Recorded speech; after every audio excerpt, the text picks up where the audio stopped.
জয়গুরু। পরম প্রেমময় শ্রী শ্রী ঠাকুর অনুকূল চন্দ্রের অমীয় বাণী।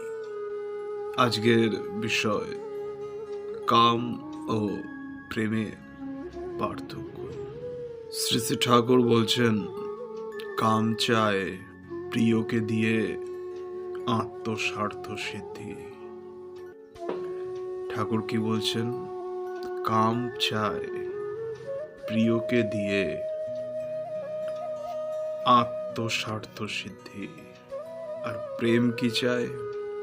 প্রেম চায় প্রিয়ের জন্য আত্মোৎসর্গ। প্রিয়ই তার কাছে শ্রেষ্ঠ হয়ে ওঠে। কামের ভিতরে আছে লোভ,